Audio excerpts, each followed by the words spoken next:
Mula pertama saya mengucapkan salam sejahtera di dalam nama Tuhan Yesus Kristus buat semua kita yang ada pada pagi hari ini. Tanpa terasa kita sudah masuk pada bulan yang ke-6 ya, dari tahun yang sedang kita lewati ini.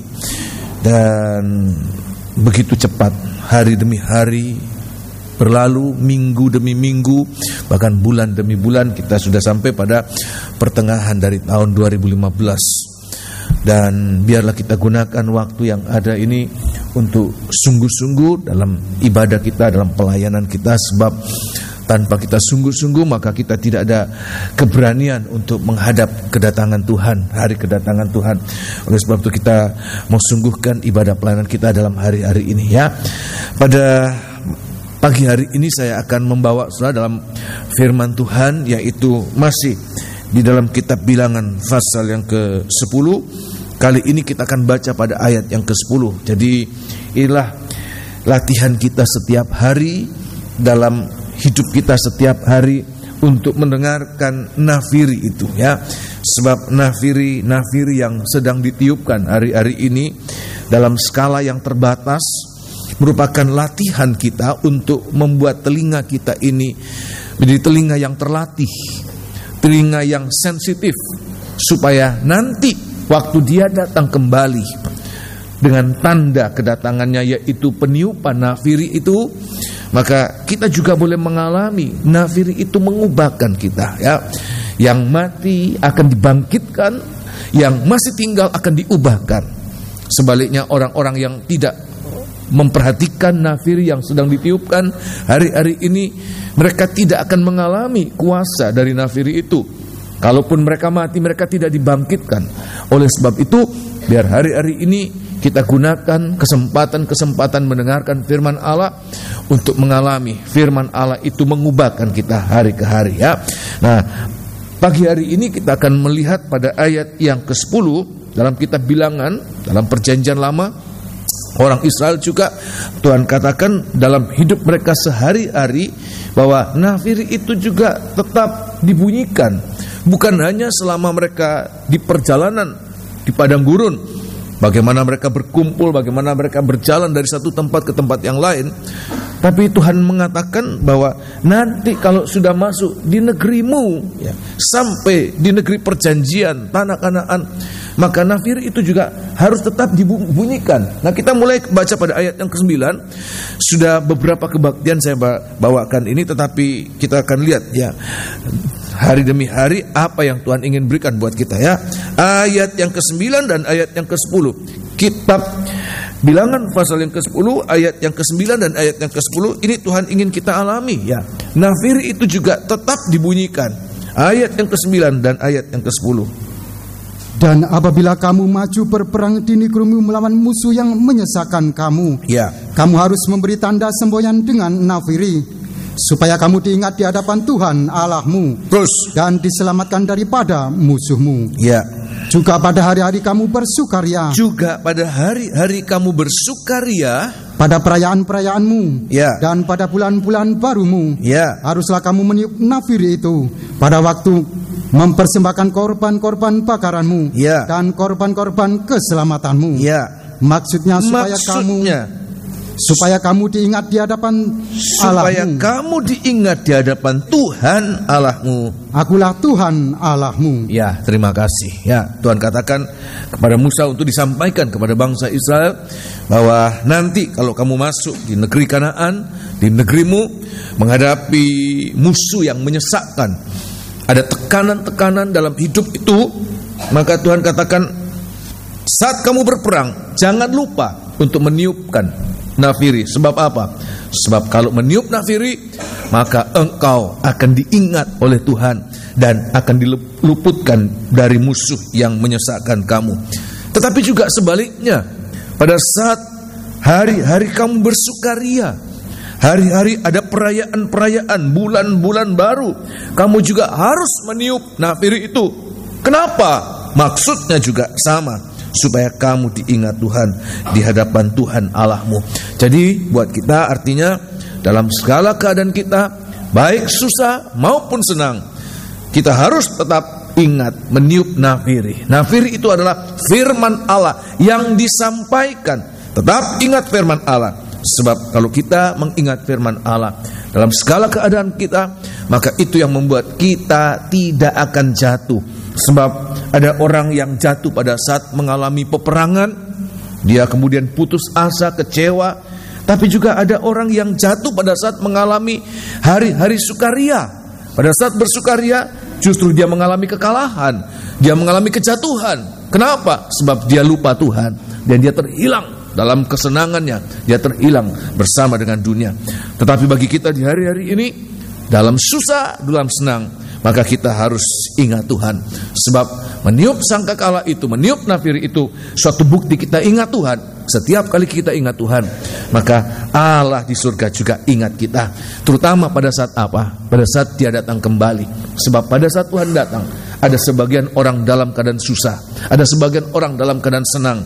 Tetapi dalam keadaan apapun juga, saat Tuhan datang kembali, Dia ingat kita, Dia akan angkat kita di awan-awan yang permai. Semua mengalami demikian, amin?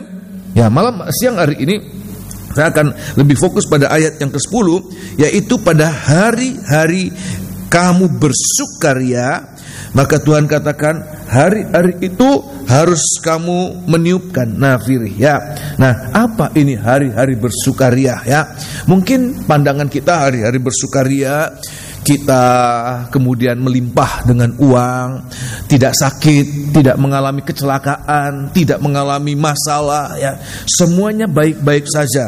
Maka mungkin kita anggap itulah hari bersukaria, ya. Untuk pengertian terbatas saya bisa membenarkan pandangan itu. Tetapi sebenarnya hari bersukaria itu bagaikan kita mengalami pengalaman kebangkitan dalam hidup kita ini, tidak terbatas pada saat-saat demikian. Bahkan dalam keadaan susah sekalipun, dalam keadaan sedang dalam pergumulan sekalipun, bagi kita itu bisa menjadi hari sukaria di mana kita tiup nafiri dan Tuhan ingat kita.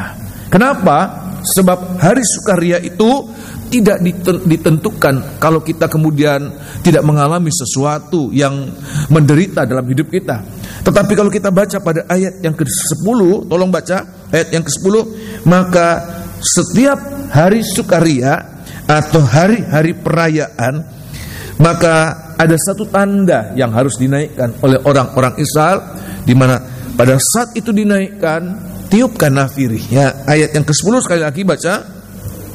Juga pada hari-hari kamu bersukaria, Ya, pada perayaan-perayaanmu dan pada bulan-bulan barumu, ya, haruslah kamu meniup nafiri itu. meniup nafiri itu Pada waktu mempersembahkan korban-korban bakaranmu, mempersembahkan korban-korban bakaranmu, terus kan? dan korban-korban Dan keselamatanmu. korban-korban keselamatanmu. Terus, Maksudnya supaya kamu diingat di hadapan Allahmu. ya. Akulah Tuhan Allahmu. Jadi di sini definisi kita mengalami sukaria, ya, yaitu apa? Kalau pada saat apapun juga, entah waktu sakit, entah waktu mengalami masalah, entah waktu mengalami kelemahan tubuh atau apapun juga, tetapi pada saat itu kita masih bisa mempersembahkan korban-korban bakaran dan korban-korban keselamatan. Apa itu korban-korban bakaran dan korban-korban keselamatan? Korban bakaran dan korban keselamatan itu merupakan suatu ucapan syukur. Suatu ucapan syukur kita kepada Tuhan. Maka Tuhan katakan, itulah hari kita bersukaria. Saya benar-benar diteguhkan pada pagi hari ini sejak nyanyian pertama, kedua, ya. Itu nyanyian-nyanyian yang menyanyikan ucapan syukur kita, berterima kasih kepada Tuhan, mengucap syukur kepada Tuhan untuk kebaikan-kebaikannya. Dan saya mengatakan, itulah hari-hari kemenangan, itulah hari-hari sukaria kita.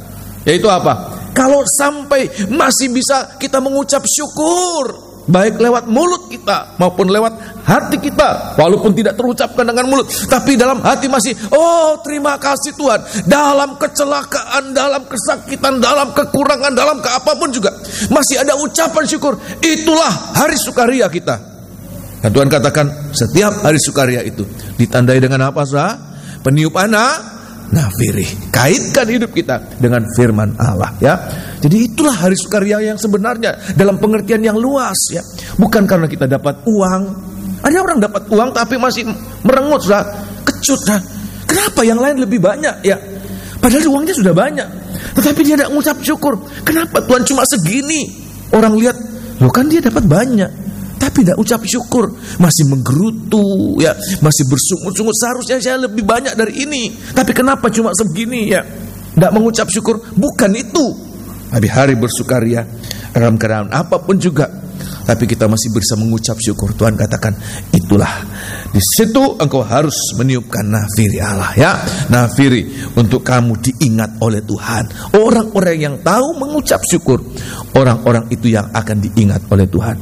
Sebaliknya orang yang menggerutu seperti bangsa Israel, bersungut-sungut, dapat apa saja bersungut-sungut.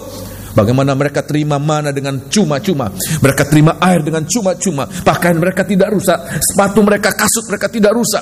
Mereka mendapatkan cahaya seperti tiang api pada waktu malam, tiang awan pada waktu siang. Tetapi mereka tidak pernah mengucap syukur, mereka selalu bersungut-sungut. Tuhan katakan apa dalam amarahnya? Mereka tidak akan masuk pada hari perhentianku. Oleh sebab itu, tempat perhentianku. Oleh sebab itu di hari-hari ini, biar ini yang harus ada dalam keadaan apapun. Tuhan, terima kasih Tuhan, kalau engkau masih memberikan aku nafas hidup. Keadaan itu harus kita ucapkan syukur pada Tuhan. Amin. Ya. Nah, siang hari ini saya akan sampaikan dalam hari-hari bersukaria itu, hari-hari raya bulan baru, ada beberapa hal, hari-hari perayaan di mana orang-orang Israel itu dalam hari-hari itu meniupkan nafiri ya. Malam hari ini, siang hari ini saya sampaikan ada 3 saat-saat besar di mana mereka hari-hari perayaan itu ditandai juga dengan peniupan nafiri ya. Yaitu nomor satu pada saat bulan baru ya. Bulan baru Tuhan katakan mereka juga harus meniupkan nafiri ya. Di dalam perjanjian lama lebih dahulu kita bilangan sebenarnya, tetapi secara tersamar, tidak secara jelas disebutkan. Bilangan pasal 29 lebih dahulu, ini bulan baru ya. Kita bilangan pasal 29, Saudara bisa baca ayat 1 dan ayat yang ke-6 ya. Kita bilangan pasal yang ke-29, Tuhan katakan di saat itu harus ada peniupan nafiri ya. Firman Allah disampaikan. Haleluya. Ayat yang ke-bilangan, ayat yang ke-6 langsung ya. Pasal 29 kita bilangan ayat yang ke-6. Selain dari korban bakaran bulan baru serta dengan korban sajiannya ya, dan korban bakaran yang tetap serta dengan korban sajiannya ya, dan korban-korban curahannya ya, sesuai dengan peraturannya, menjadi bau yang menyenangkan, suatu korban api-apian bagi Tuhan. Melompat di dalam kitab Mazmur pasal 81, kitab Mazmur 81, kitab Mazmur pasal 81 ya, Mazmur pasal yang ke-81. Haleluya ya. Inilah suatu hari sukaria kita. Dalam keadaan apapun juga kita masih bisa menyanyi. Ada orang yang mengalami penderitaan tapi masih bisa menyanyi puji Tuhan. Yang keluar dari mulutnya, oh puji Tuhan, syukur saya tidak lebih parah lagi, oh syukur saya masih bisa melayani, syukur saya masih hidup. Padahal dia dalam penderitaan. Itulah hari sukaria buat dia. Dan Tuhan katakan kenapa? Masih ada ucapan syukur, masih ada rasa terima kasih kepada Tuhan. Sudah mengalami kedahsyatan tetapi tidak bersungut-sungut, tidak menyalahkan Tuhan, tetapi terima kasih Tuhan saya masih hidup. Itu hari sukaria kita. Ayat yang pertama ya. Ayat yang pertama Tuhan katakan apa?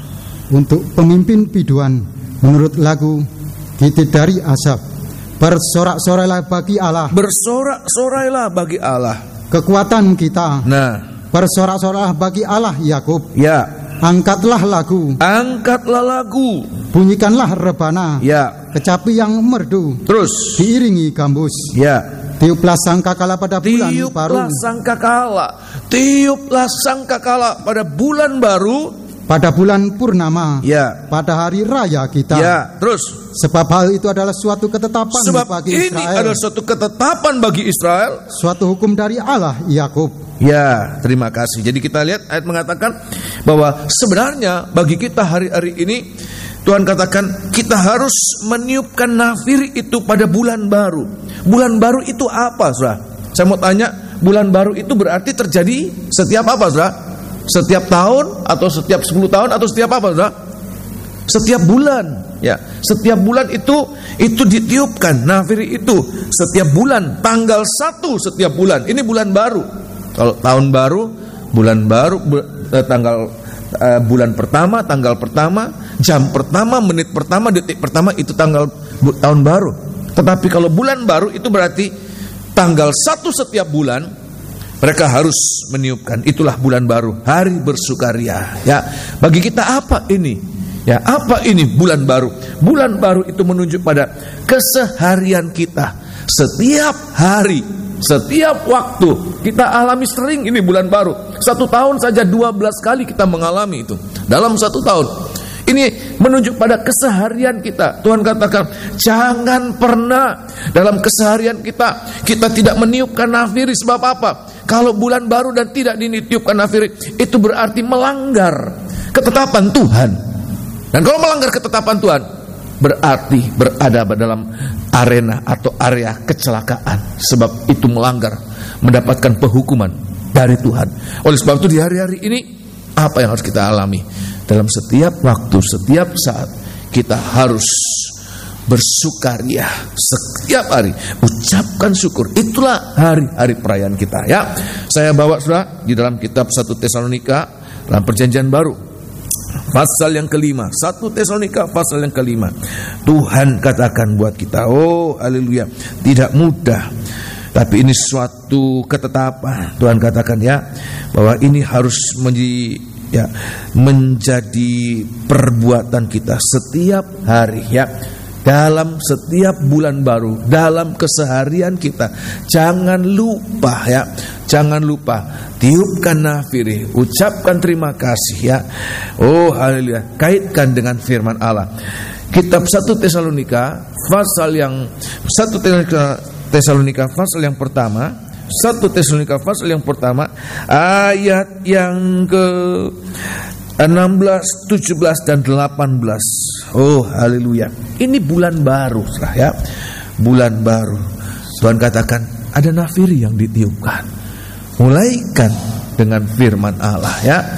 Ayat yang ke-16 1 Tesalonika 5. Pasal yang kelima ayat 16. Bersukacitalah senantiasa, tetaplah berdoa. Jadi kita lihat ya, senantiasa itu selalu, tetap itu terus menerus.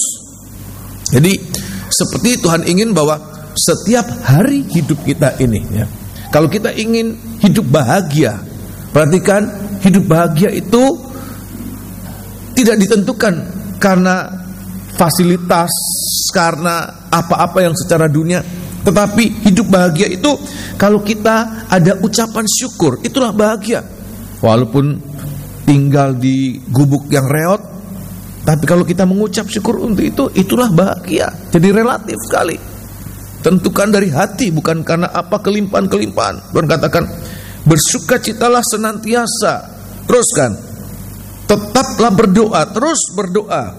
Teruskan. Mengucap syukurlah dalam segala hal. Dalam segala hal. Sebab itulah kebahagiaan kita. Ya. Dalam segala hal. Sebab itulah yang dikehendaki Allah ya, di dalam Kristus Yesus bagi kamu. Terima kasih ya. Jadi 16, 17 dan 18 ada 3 perkara yang harus kita lakukan dalam keseharian kita ya. Apa itu? Bahwa kita harus mengucap syukur ya. Kita harus mengucap syukur sebab Tuhan katakan itulah yang menjadi kehendak Tuhan untuk kita. Kalau kita masuk dalam kehendak Tuhan, maka Tuhan katakan kehendak Tuhan bukan kehendak untuk mendatangkan kecelakaan, tetapi kehendak Tuhan, rancangan Tuhan, rencana Tuhan. Rancangan apa saudara? Kebahagiaan, keselamatan, sukacita. Walaupun sepertinya kita diizinkan oleh Tuhan masuk dalam kecelakaan, tapi tanpa kita tahu di balik kecelakaan itu ada hal-hal yang besar yang Tuhan ingin berikan ya. Jadi Tuhan katakan dalam keseharian kita, setiap saat, setiap waktu, Tuhan katakan kita harus mengucap syukur. Dalam penderitaan sekalipun mengucap syukur. Sebab disitulah akan menjadi hari sukacita buat kita. So bisa mengerti demikian, amin? Bahwa nomor 1, bulan baru. Setiap bulan baru Tuhan katakan tiupkan nafiri. Yang kedua, sesudah bulan baru apa? Ada satu juga perayaan yang Tuhan katakan harus ditiupkan nafiri, yaitu di dalam kitab Imamat pasal 23. Dalam kitab Imamat pasal 23, sudah lihat dalam kitab Imamat pasal 23 ada 7 hari-hari raya besar orang Israel. Tetapi dari 7 hari raya besar itu ada hari raya Tuhan katakan itu harus meniupkan nafiri, sehingga disebutkan hari raya peniupan serunai. Kitab Imamat pasal yang ke-23 ayat yang ke-24 atau mulai ayat yang ke-23. Khusus hari raya ini Tuhan katakan harus meniupkan serunai. Serunai itu trompet atau nafiri atau sangkakala, sama itu ya. Ayat yang ke-23. Tuhan berfirman kepada Musa, ya, katakanlah kepada orang Israel begini, dalam bulan yang ke-7 pada tanggal 1 bulan itu, ya, kamu harus mengadakan hari perhentian penuh yang diperingati dengan meniup serunai, yakni hari pertemuan kudus. Ya. Janganlah kamu melakukan sesuatu pekerjaan berat, dan kamu harus mempersembahkan korban api-apian kepada Tuhan. Terima kasih ya. Ada hari raya kedua, di mana hari raya ini ditandai dengan peniupan nafiri, yaitu disebutkan hari peniupan serunai. Terjadi pada bulan yang ke-7, tanggal yang pertama. Jadi pada hari ini juga sekaligus ya. Di situ ada hari bulan baru, hari raya bulan baru, sekaligus juga adalah hari peniupan serunai. Bulan 7 itu adalah hari atau bulan pertama dalam kalender pertanian mereka. Sebab pada bulan sebelumnya, saudara bisa baca, ada hari pengumpulan hasil, di mana pada hari pengumpulan hasil panen raya itu terjadi. Dan masuk pada bulan yang ke-7, mulaikan dengan mereka adakan suatu kegiatan di ladang mereka, mulaikan siklus pertanian baru ya. Dan Tuhan katakan meniup serunai. Mereka harus meniup serunai. Apa bagi kita ini ya? Kalau tadi bulan baru itu terjadi setiap bulan, sedangkan hari peniupan serunai itu terjadi 1 tahun 1 kali. Itu menunjukkan kepada apa? Yaitu menunjukkan kepada aktivitas kita, kegiatan kita. Sebab itu mulaikan dengan pertanian itu. Tuhan katakan mereka mulai membaca, mereka mulai membersihkan ladang atau kebun-kebun, dimulaikan pada bulan yang ke-7. Setelah lewat bulan mereka menuai hasil, bulan ke-7 mulaikan babak baru dalam ke pertanian mereka dalam setahun ini ya. Dan itulah aktivitas kita. Tuhan katakan dalam aktivitas kita juga tiupkan nafiri itu. Nafiri itu jangan lupa untuk ditiupkan. Jangan lupa dalam setiap kegiatan kita, aktivitas kita. Maka Tuhan mengajar kita untuk apa? Jangan lupa firman Allah. Sebab apa? Tolong baca di dalam kitab Yakobus ya. Yakobus atau sebelum Yakobus, di dalam Kolose pasal yang ke-3 lebih dahulu. Oh haleluya. Setiap pekerjaan, setiap aktivitas kita, walaupun itu kita lakukan merupakan rutinitas kita ya, ada mengatakan tanpa doa saya bahkan tanpa mikir. Kalau sudah menjadi rutinitas, tanpa mikir sudah seperti naluri kita lakukan itu ya, tanpa kita berpikir. Sebab ya itu sudah menjadi kegiatan kita rutin setiap saat sudah. Dan mungkin kita sampai pada satu saat kita mengatakan, buat apa berdoa? Bahkan saya tidak berpikir apa-apa, kita jalan begitu saja, mengalir begitu saja. Bahaya itu sudah. Dalam kitab Kolose Tuhan katakan segala sesuatu aktivitas kita harus mulaikan dengan firman Allah. Libatkan Tuhan ya. Jangan tidak libatkan Tuhan. Sebab kalau tidak dilibatkan Tuhan itu, maka tidak akan diingat oleh Tuhan. Suratan Kolose ya. Kolose pasal yang ke-3, kitab suratan Kolose ya. Kolose pasal yang ke-3, Kolose pasal yang ke-3 ayat yang ke-16 mulai. Oh haleluya. Kolose pasal yang ke-3 ayat yang ke-16. Haleluya. Ayat yang ke-16, perhatikan. Hendaklah perkataan Kristus diam dengan segala kekayaannya di antara kamu. Sudah lihat ini? Ini judulnya manusia baru, dan ayat mengatakan perkataan Kristus itu bagaikan serunai itulah adalah nafiri Allah. Tuhan katakan itu memerintah hidup kita ini, ya, keseharian kita, aktivitas kita.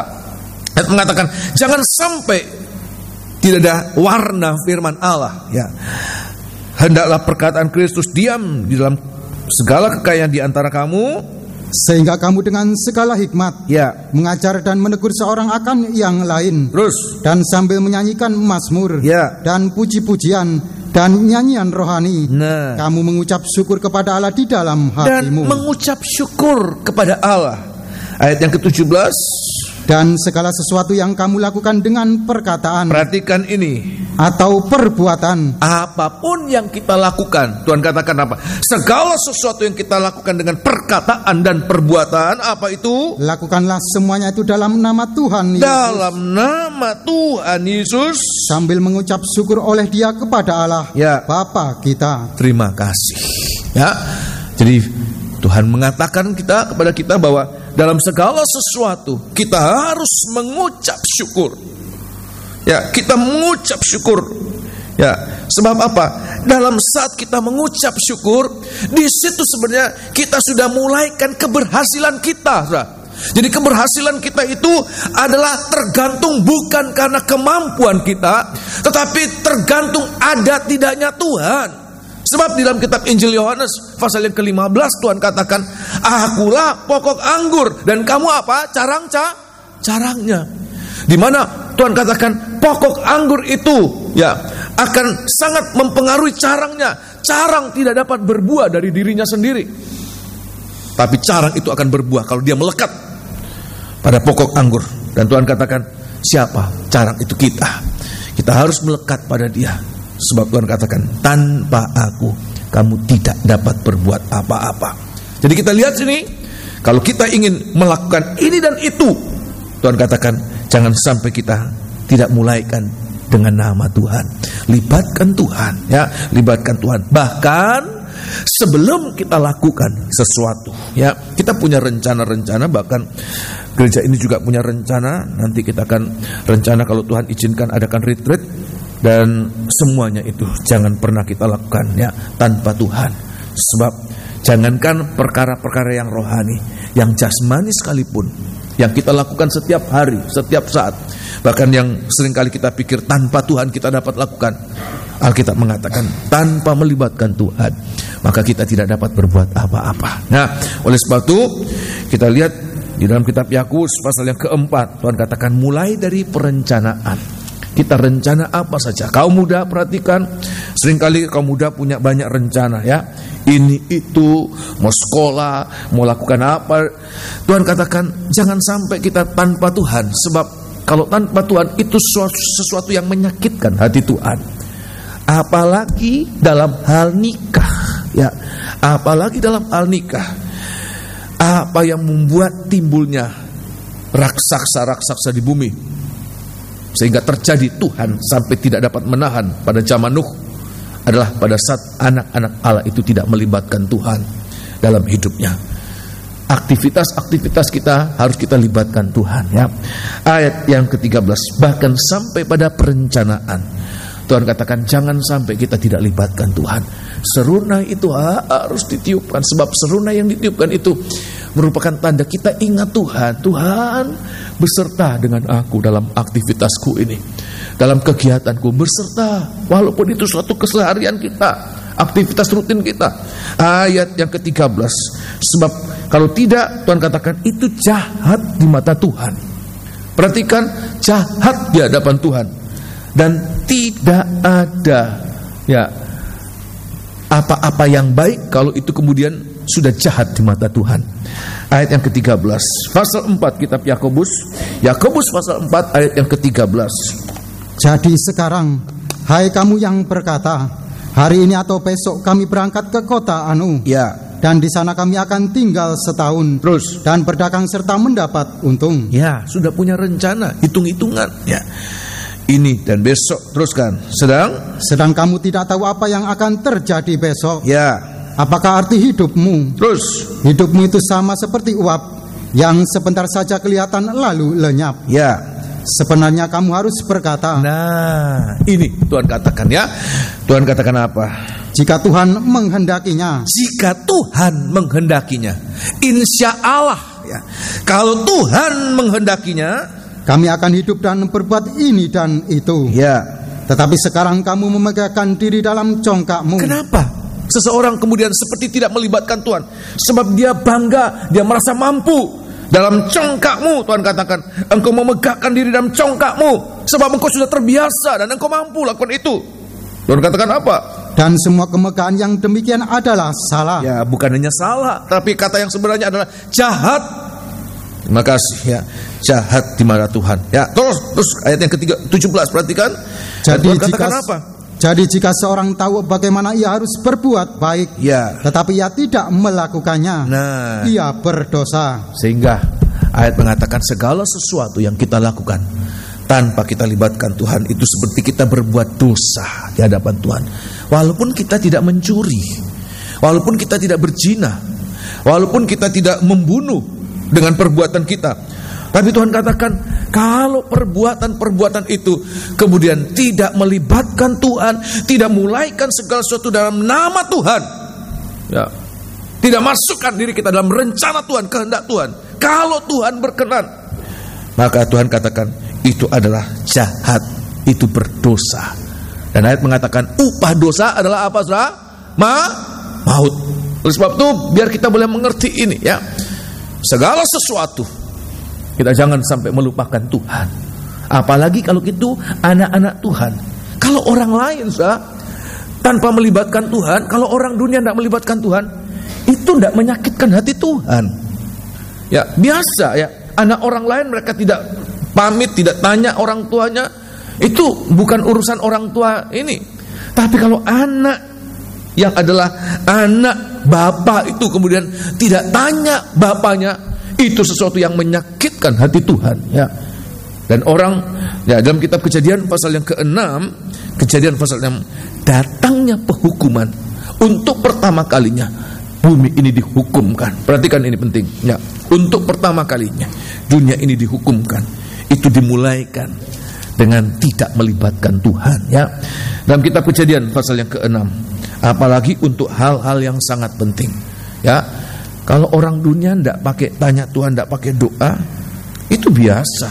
Tapi jangan sampai anak Tuhan, itu sangat menyakitkan hati Tuhan. Dan ayat mengatakan itu membuat makin terhilang. Kitab Kejadian pasal yang ke-6. Dalam kitab Kejadian pasal yang ke-6, ayat yang pertama. Kitab Kejadian pasal yang ke-6 ayat yang pertama. Perhatikan ini. Ketika manusia itu mulai bertambah banyak jumlahnya di muka bumi, ya, dan bagi mereka lahir anak-anak perempuan, ya, maka anak-anak Allah melihat bahwa anak-anak perempuan manusia itu cantik-cantik. Nah, ini terutama dalam hal nikah ya. Ayat mengatakan itu sesuatu yang sangat penting, sebab nikah anak-anak Tuhan itu akan melahirkan benih-benih ilahi ya.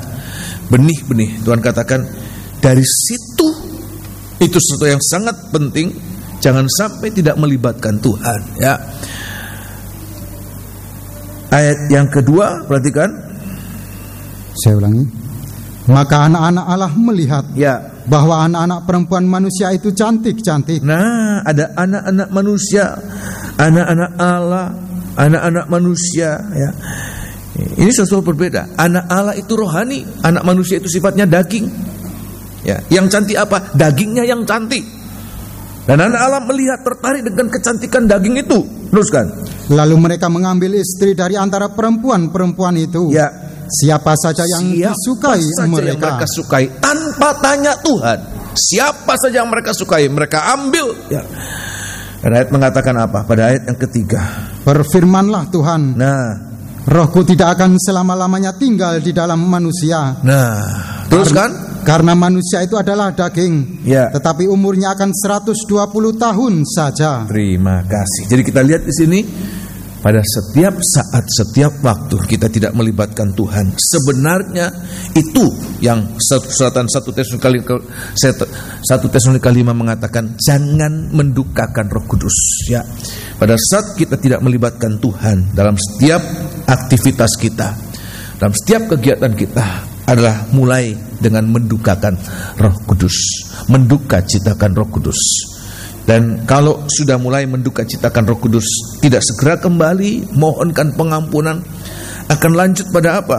Memadamkan Roh Kudus. Tuhan katakan jangan padamkan Roh Kudus. Dan kalau sudah sampai pada padamkan Roh Kudus dan juga tidak sadar untuk kembali lagi, ya, mendukacitakan Roh Kudus, hilang damai sejahtera. Tidaklah damai sejahtera. Bisa melakukan sesuatu tetapi seperti hambar. Sebab apa? Sudah mendukacitakan Roh Kudus. Apalagi kalau sampai memadamkan Roh Kudus, tidak ada lagi Roh Kudus dalam hatinya. Seperti Roh Kudus itu sudah lari tinggalkan dia. Yang ada bukannya tidak ada damai, tetapi ada rasa takut, rasa cemas.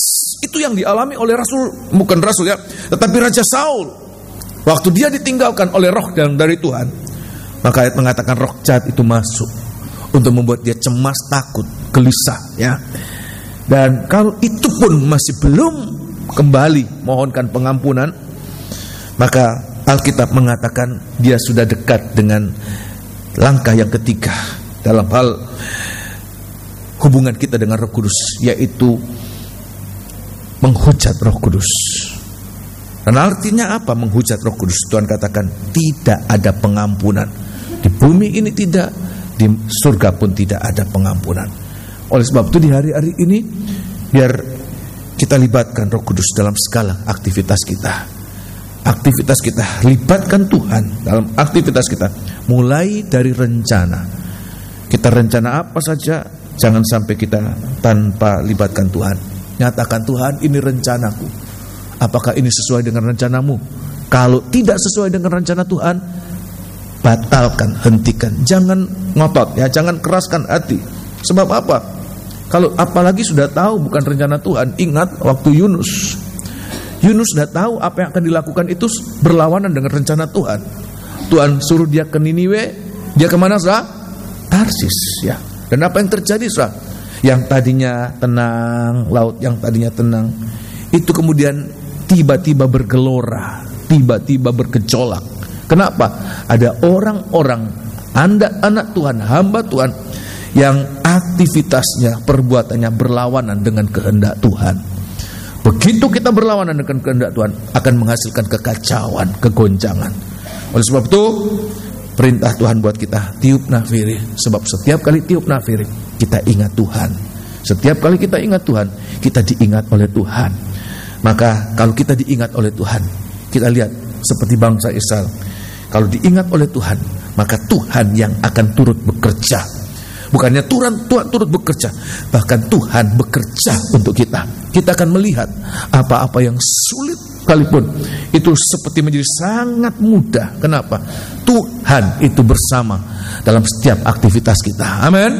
Ya, libatkan Tuhan. Tuhan katakan ada hari peniupan nafiri. Setiap kali libatkan Tuhan, tidak ada kekecewaan, sebab kita tahu hidup kita di dalam tangan Tuhan, dalam rencana Tuhan. Apapun yang kita terima itu sesuai dengan rencana Tuhan ya. Tapi kalau kita tidak masukkan diri dalam kehendak Tuhan, maka akan mengalami kekecewaan. Walaupun sepertinya berhasil. Ada orang-orang yang menuai hasil. Kenapa? Dia kecewa. Kenapa? Tidak sesuai dengan pengharapannya. Pengharapannya besar, hasilnya tidak sesuai, dia mengalami kekecewaan. Padahal sebenarnya dia cukup banyak mendapatkan itu. Tetapi kalau kita libatkan Tuhan, masukkan dalam kehendak Tuhan, apapun yang kita alami, kita akan bersyukur. Seperti kita mempersembahkan korban api-apian, korban bakaran, korban keselamatan kepada Tuhan. Dan Tuhan ingat kehidupan kita ya. Jadi kita lihat ini ya, dalam keseharian, dalam aktivitas kita, terutama apa? Ya, aktivitas-aktivitas yang Tuhan katakan itu menentukan mati hidup. Itu jangan sampai tidak melibatkan Tuhan. Harus libatkan Tuhan. Apa itu? Nikah ini. Nikah ini mati hidup, dah. Jangan katakan nikah itu ya kalau tidak cocok ya cerai saja. Tidak, nikah itu ini orang-orang anak-anak Tuhan ini. Mereka kemudian mengambil apa saja tanpa tanya Bapa. Kemudian mereka ditinggalkan. Mulai saat itu kemerosotan akhlak itu. Tolong baca ya, Kitab Kejadian pasal yang ke-6 ya. Mulai saat itu ayat mengatakan itu manusia bertambah jahat. Kalau ada anak-anak Tuhan kemudian tinggalkan Tuhan, itu nanti akan lebih jahat dari orang dunia. Lebih baik ya mantan penjahat jadi pendeta daripada mantan pendeta jadi penjahat. Itu lebih jahat dari orang jahat yang ada di dunia sana, ya. Ayat yang ke-5, ya, Kitab Kejadian pasal yang ke-6 ayat yang ke-5. Kitab Kejadian pasal 6 ayat yang ke-5. Ketika dilihat Tuhan bahwa kejahatan manusia besar di bumi, ya, dan bahwa segala kecenderungan hatinya selalu membuahkan kejahatan semata-mata. Kecenderungan. Kita lihat ini siapa mereka ini? Yang tadinya anak-anak Allah, tapi kemudian tidak libatkan Tuhan, menghasilkan keturunan, ya, keturunan yang jahat. Ya.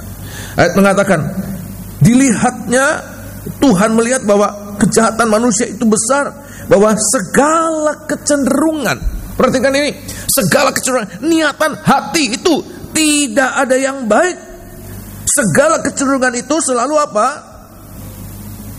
Membuahkan kejahatan semata-mata. Ayat yang ke-6, maka menyesallah Tuhan, ya, bahwa Ia telah menjadikan manusia di bumi, ya, dan hal itu memilukan hatinya. Terima kasih. Jadi kita lihat ini, ayat mengatakan, sampai begitu rupa ada seorang manusia yang tidak punya sedikit pun apa-apa yang baik dalam dirinya. Semuanya jahat, pikirannya jahat, niatan hatinya jahat. Dan ayat mengatakan itu membuat Allah menyesal. Allah tidak ada rasa sayang sama sekali untuk menghancurkan dunia dengan segala isinya. Padahal, perhatikan ini penting, saya bayangkan, saya gambarkan, saya bandingkan. Orang-orang Niniwe, orang-orang Niniwe itu orang-orang yang jahat. Orang-orang yang jahat. Tetapi walaupun mereka jahat, Allah itu masih sayang kepada mereka. Allah itu masih sayang. Allah itu masih eman kalau Niniwe ini ditunggang balikan.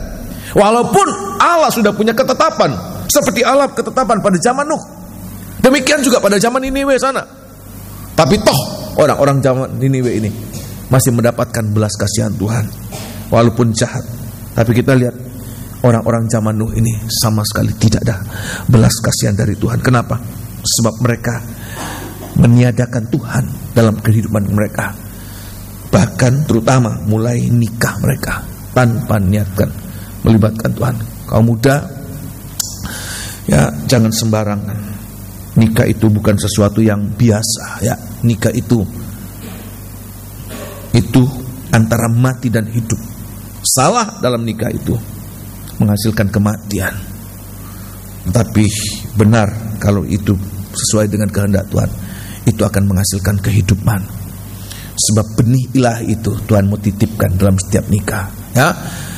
Jangan sembarang, tetapi libatkan Tuhan, ya. Bukan untuk eksperimen, bukan untuk coba-coba, kalau tidak cocok ya sudah, bukan. Tapi nikah itu sesuatu yang sangat berharga. Tuhan menciptakan manusia dalam nikah. Oleh sebab itu jangan sampai tidak melibatkan Tuhan. Dalam pekerjaan, tadi kita sudah dengarkan, dalam apapun juga, setiap aktivitas kita libatkan Tuhan, ya. Itulah hari serunai. Dan yang ketiga, ya, jadi kita lihat ini makin hari makin panjang, ya. Mulai dengan bulan baru dalam 1 tahun 12 kali. Kemudian ada bulan atau hari peniupan serunai 1 tahun hanya 1 kali. Itu menunjuk aktivitas kita. Tapi yang ketiga ini, apa itu yang Tuhan katakan harus meniupkan nafiri, yaitu tahun Yobel, ya. Tahun Yobel itu 1 tahun atau berapa tahun, Sah? 1 kali dalam 50 tahun. Jadi bayangkan, ada 1 bulan 1 kali, ada 1 kali dalam 12 bulan. Tetapi yang paling besar ini, paling jauh itu Tuhan katakan tiupkan nafiri. Dalam kitab Imamat pasal 25, yaitu pada tahun Yobel, 50 tahun sekali ini, ya, jubilium, ya. Kitab Imamat pasal yang ke-25, kitab Imamat. Berapa tahun yang lalu kita sudah memeriksa bagian ini, ya. Kita akan memeriksa sekali lagi dalam kaitannya dengan peniupan nafiri pada hari-hari raya, hari-hari sukacita. kitab Imamat pasal 25, ya, kitab Imamat pasal 25 ayat yang ke-8, mulai ayat yang ke-8. Tuhan katakan, tiupkan nafiri di mana-mana di seluruh tanahmu, di seluruh negerimu, tiupkan nafiri. Seolah-olah tanah Kanaan itu diwarnai dengan peniupan nafiri. Oh, haleluya. Walaupun nafirinya bentuknya lain, ya. Nafiri pada tahun Yobel itu, nafiri terbuat dari tanduk domba, ya. Jadi agak bergelombang, saya pernah lihat. Lain dengan nafiri yang digunakan pada zaman orang Israel, itu nafiri perak, panjang, ya. Tapi fungsinya sama, untuk ingat Tuhan dan Tuhan ingat kepada mereka. Maksudnya ialah supaya Tuhan ingat. Ayat yang ke-8. Selanjutnya engkau harus menghitung 7 tahun Sabat, ya, yakni 7 kali 7 tahun. Jadi ada 7 tahun Sabat. 7 tahun Sabat itu 7 kali 7, 49, dan tahun yang ke-50. Sehingga masa 7 tahun Sabat itu sama dengan 49 tahun. Ya. Lalu engkau harus memperdengarkan bunyi sangkakala di mana-mana, ya, dalam bulan yang ke-7. Nah, pada tanggal 10 bulan itu. Jadi kita lihat pada bulan yang ke-7 itu ada banyak perayaan. Ada hari raya pendamaian juga. Dan juga di situ disebutkan hari raya ini, hari sebentar. Sekali lagi ayat yang ke-9. Lalu engkau harus memperdengarkan bunyi sangkakala di mana-mana, ya, dalam bulan yang ke-7 pada tanggal 10 bulan itu, ya, pada hari raya pendamaian, ya. Kamu harus memperdengarkan bunyi sangkakala itu di mana-mana, nah, di seluruh negerimu. Di seluruh negerimu. Terus kamu harus menguduskan tahun yang ke-50, ya, dan memaklumkan kebebasan di negeri itu, nah, bagi segenap penduduknya. Terima kasih, ya. Ya, jadi ini tahun Yobel, 50 tahun sekali. Ya, orang Israel 50 tahun itu menganggap itu satu generasi, ya. Satu generasi, bukan cuma hanya 1 bulan, bukan 1 tahun, tapi satu generasi, 50 tahun itu. Nah, menunjuk kepada apa ini, ya?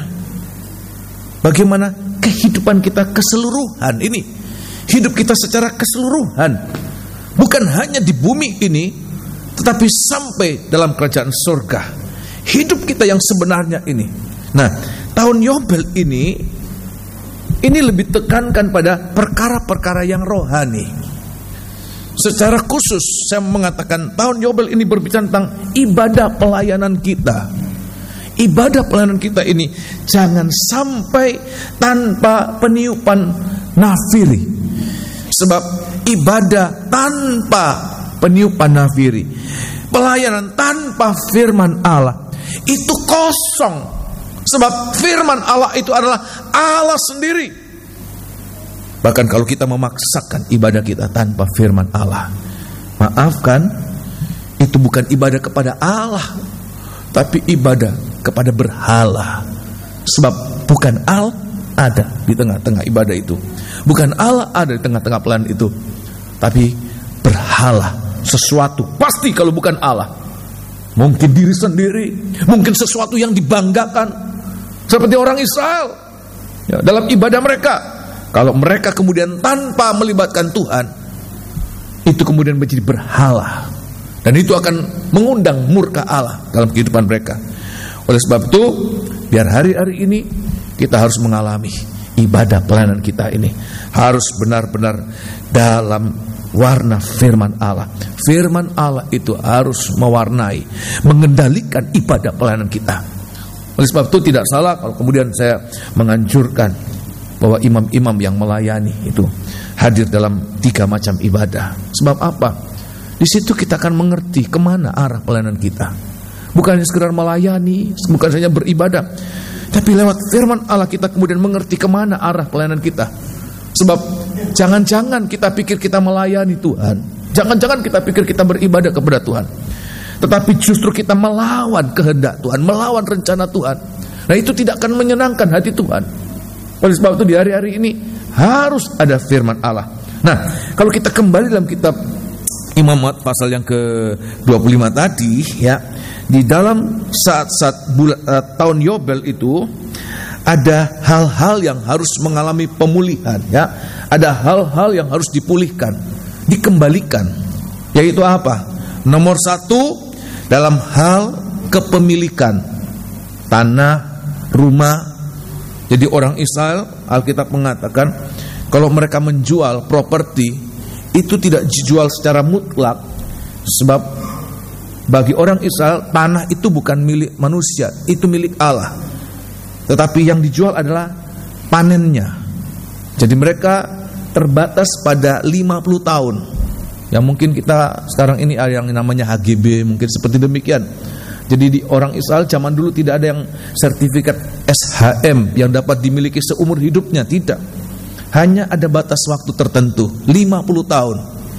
Jadi harga dari tanah itu tergantung dari sisa tahun yang masih ada. Ya, sisa tahun sampai ke tahun Yobel itu yang dijual. Jumlah panen tentu tergantung juga luas tanah, tetapi juga yang paling menentukan adalah waktu panen yang tersisa, ya. Nomor satu Tuhan katakan properti itu, baik itu tanah maupun rumah. Tuhan katakan pada tahun Yobel itu harus dikembalikan. Tahun Yobel, semua orang-orang yang kemudian sudah pernah menjual dan tidak mampu untuk menebus, sebab penjualan pertama itu bagi orang Israel seperti mereka menggadaikan. Walaupun sudah dijual, tapi mereka masih diberi hak untuk menebus itu. Baik mereka maupun keluarga mereka diberi hak untuk menebus. Tapi kalau sampai waktu tertentu mereka tidak gunakan untuk menebus, itu tidak hilang. Sebab nanti pada tahun Yobel, tanah mereka, rumah mereka akan kembali kepada mereka. Mereka kembali, ya. Itu milik mereka, kepunyaan mereka. Perhatikan hari-hari ini, ya, kita harus mengerti ini. Tetapi juga selain itu Tuhan katakan mereka juga ada orang-orang yang saking berat pergumulan mereka sampai mereka harus bukan hanya jual rumah, jual tanah, tapi sampai menjual diri mereka sendiri untuk menjadi hamba. Tetapi khususnya untuk orang Israel, Tuhan katakan mereka tidak boleh dianggap sebagai budak belian. Mereka hanya sebagai pekerja, ya. Mereka juga menjual diri untuk menjadi pegawai, untuk menjadi hamba. Tapi Tuhan katakan nanti pada tahun Yobel, orang-orang yang sempat kehilangan kebebasan sebab mereka menjadi hamba dari seseorang, mereka juga harus mengalami kebebasan, pembebasan. Bagi kita apa ini, apa kita ini? Yaitu Tuhan ingin bahwa ibadah pelayanan kita ini, yang walaupun hari-hari ini ditandai dengan banyak kekurangan, Tuhan ingin kembalikan kepada kodrat ilahi.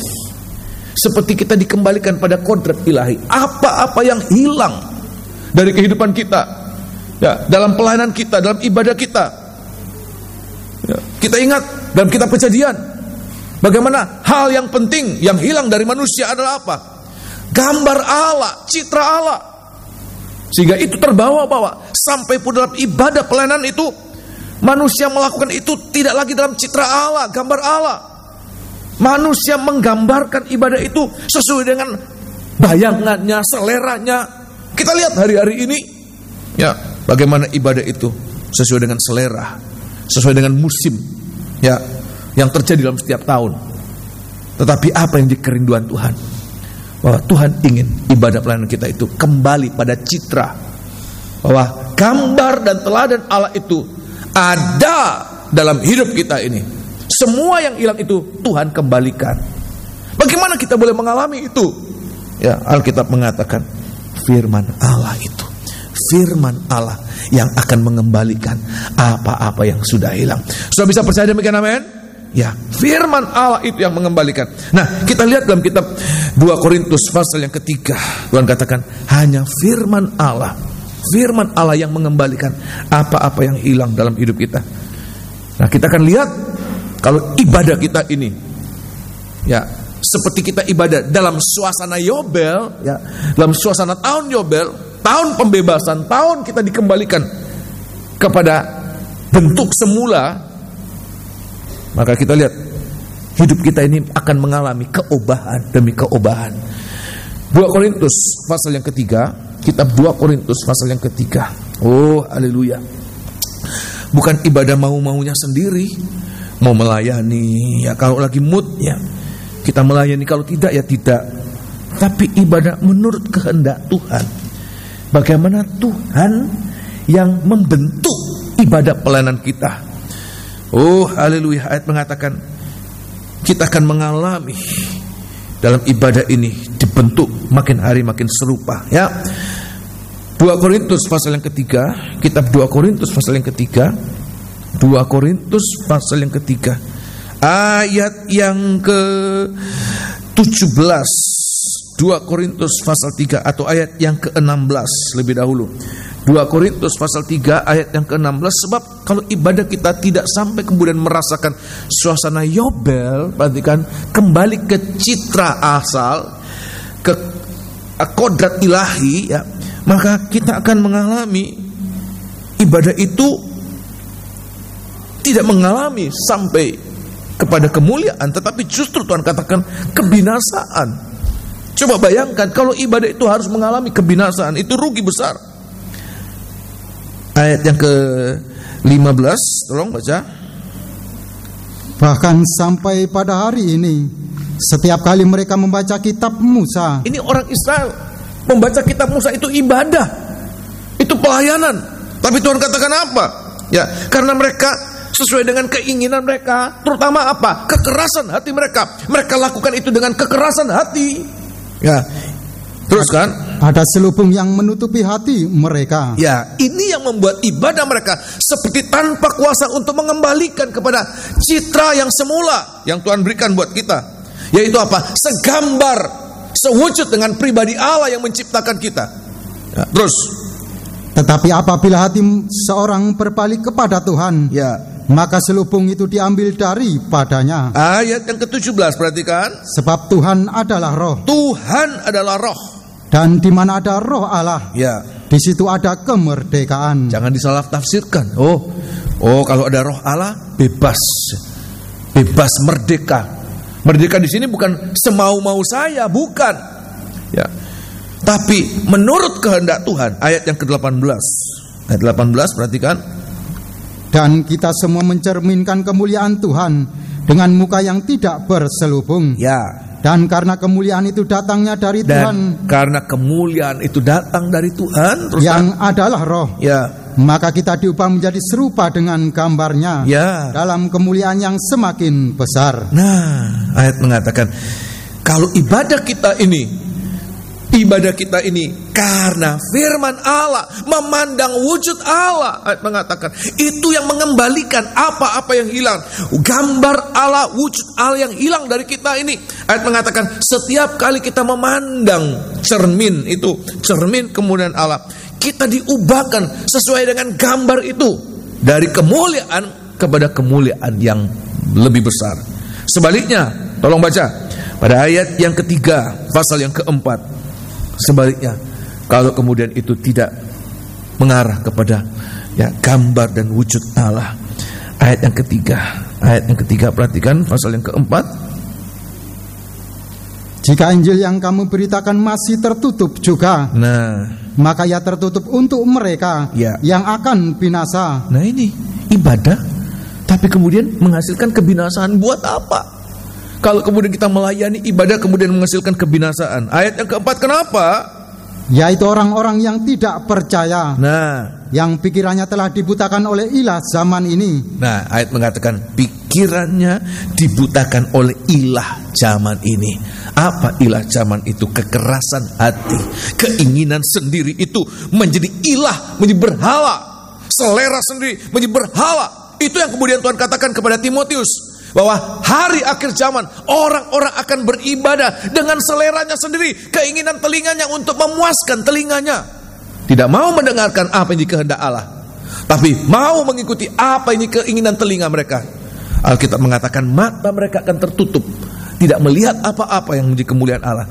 Sehingga walaupun mereka beribadah, mereka seperti tidak mengalami kuasa ibadah itu. Untuk apa? Mengubahkan, mengembalikan kepada wujud yang semula, gambar dan teladan Allah, ya, yaitu orang-orang yang pikirannya telah telah dibutakan oleh ilah zaman ini, ya, sehingga mereka tidak melihat cahaya Injil tentang kemuliaan Kristus, ya, yang adalah gambaran Allah. Terima kasih, ya.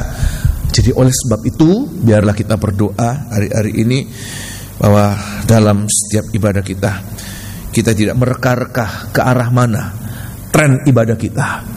Sebab banyak gereja-gereja ya kemudian mengikuti arah di mana sedang lagi tren, arahnya kemana, dan mereka mengikuti saja begitu. Padahal ibadah itu adalah urusan kita, hubungan kita dengan Tuhan. Bukan ditentukan dari kita, tapi ditentukan dari Tuhan. Bagaimana ibadah kita harus kita lakukan sesuai dengan kehendak Allah. Apa? Bagaimana kita tahu kehendak Allah?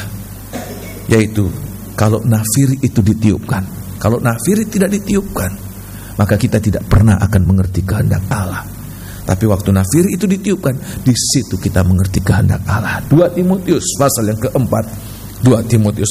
Walaupun untuk itu, ya ayat mengatakan walaupun untuk itu kita harus banyak berkorban. Sebab apa? Ternyata walau waktu nafiri itu ditiupkan, banyak kesalahan, banyak hal-hal yang tidak berkenan itu dinyatakan. Tapi justru itu cara Tuhan untuk mengembalikan. Ya, kalau kita sendiri tidak tahu bahwa kita sudah menyeleweng, bagaimana kita kembali ke citra asal, ke citra semula? Bagaimana kita ke wujud semula? Bagaimana? Kalau kita pikir kita sudah baik, kita sudah benar pada rel yang benar, bagaimana kita kembali? Kita akan mengalami keubahan? Tidak bisa. Ya, oleh sebab itu Tuhan katakan kita harus mendengarkan nafir yang ditiupkan. Untuk apa? Tujuannya untuk menyatakan keadaan yang sebenarnya, ya. Ayat yang ke-1, apalagi kita pada zaman akhir ini, kita berpacu. Saya mau mengatakan kita berpacu dengan waktu. Kita jangan pernah merasakan kita sudah mencapai, ya. Tetapi kita harus merasakan bahwa kita manusia harus bekerja keras dengan waktu yang tersisa sedikit ini. Ada banyak pekerjaan yang harus kita kerjakan hari-hari ini. Banyak hal yang harus kita kembalikan kepada citra semula, ya. Ayat yang pertama, tolong baca, ya. Ayat yang pertama. Di hadapan Allah dan Kristus Yesus yang akan menghakimi orang yang hidup dan yang mati, ya. Aku berpesan dengan sungguh-sungguh kepadamu. Perhatikan. Demi pernyataannya dan demi kerajaannya. Pernyataan dan demi kerajaannya, ya. Ini suatu kesungguhan. Kerajaannya, demi kedatangannya, demi wahyunya, demi kerajaannya yang akan segera datang. Ayat yang kedua, perhatikan. Beritakanlah firman. Siap sedialah baik atau tidak baik waktunya. Ya. Nyatakanlah apa yang salah. Nah. Tegurlah. Dan nasihatilah dengan segala kesabaran dan pengajaran. Perhatikan, hanya firman yang seperti ini yang dapat menyadarkan dan mengembalikan kita pada gambar atau wujud yang sebenarnya. Tanpa ada firman yang demikian, kita tidak akan kembali kepada wujud yang sesungguhnya. Sebab apa? Ayat yang ketiga, perhatikan ini. Karena ini seperti orang Israel beribadah menurut selera mereka. Ya. Ayat yang ketiga. Karena akan datang waktunya, ya, orang tidak dapat lagi menerima ajaran sehat. Nah. Tetapi mereka akan mengumpulkan guru-guru menurut kehendaknya, ya, untuk memuaskan keinginan telinganya. Terus mereka akan memalingkan telinganya dari kebenaran, ya, dan membukanya bagi dongeng. Tetapi bagi kita ayat yang kelima ini, ya. Tetapi kuasailah dirimu dalam segala hal, ya. Sabarlah menderita. Terus lakukanlah pekerjaan pemberita Injil, ya, dan tunaikanlah tugas pelayananmu. Terima kasih. Ayat mengatakan apapun yang terjadi dengan sekitar kita, kita harus mengerti bahwa ibadah kita ini harus sesuai dengan kehendak Tuhan. Apa yang Tuhan nyatakan dalam firman-Nya, walaupun itu harus seperti menelanjangi kita, menyatakan kesalahan kita. Ayat mengatakan sebenarnya tujuannya adalah untuk mengembalikan kita pada gambar dan wujud Allah. Pada setiap kali kita mengikuti itu, ya, ayat mengatakan dari dalam gelap. 2 Korintus pasal yang keempat tadi. Dari dalam gelap, kalau kita boleh memancarkan, ya, firman Allah itu memancarkan sinar kemuliaan Allah. Dari dalam gelap akan terbit terang. Hidup yang gelap sekalipun, kita akan lihat hari demi hari, seperti kita muncul dari dalam lumpur yang begitu hitam, kita mengalami dipulihkan untuk kita mengalami tahun Yobel, yaitu pada saat Dia datang kembali. Semua yang telah hilang itu seperti dikembalikan pada kondisi yang sebenarnya. Yang rusak-rusak itu dikembalikan. sampai satu saat tidak ada yang rusak, semuanya sudah baik. Oleh sebab itu di hari-hari ini, doa kita hari-hari ini, biar nafir itu ditiupkan sampai menjangkau sendi-sendi hidup kita setiap hari, sampai menjangkau aktivitas-aktivitas kita, terutama biar firman Allah itu bagikan serunai itu ditiupkan, terutama di dalam kehidupan rohani kita, ibadah pelayanan kita. Itu harus ada firman Allah. Supaya apa? Supaya dengan demikian hidup kita ini akan mengalami bahagia, seperti kita kembali. Bagi orang dunia, perhatikan ini penting, kedatangan Tuhan itu berarti kiamat buat mereka. Tapi buat kita, kedatangan Tuhan itu seperti tahun apa? Yobel. Kita sudah kehilangan, kita kembali mendapatkan apa yang hilang. Oh, haleluya. Bagi kita tahun kedatangan Tuhan itu bagaikan tahun Yobel. Itu yang kita rindukan. Apa-apa yang sudah tergadai, terjual itu boleh kita dapatkan kembali. Berdoa, ada banyak yang hilang dari kita. Dalam rumah tangga kita mungkin ada kerenggangan, ya, orang tua dengan anak, ya. Maka kita akan berdoa sungguh-sungguh. Siang hari ini kita akan gunakan tubuh dan darah Tuhan, doa sungguh-sungguh supaya apa-apa yang hilang itu kita bisa dapatkan kembali, ya. Lah firman Tuhan buat kita pada siang hari ini, semoga ini boleh menjadi berkat buat kita. Kita akan bangkit berdiri, pelayan perjamuan suci sudah tampil ke depan.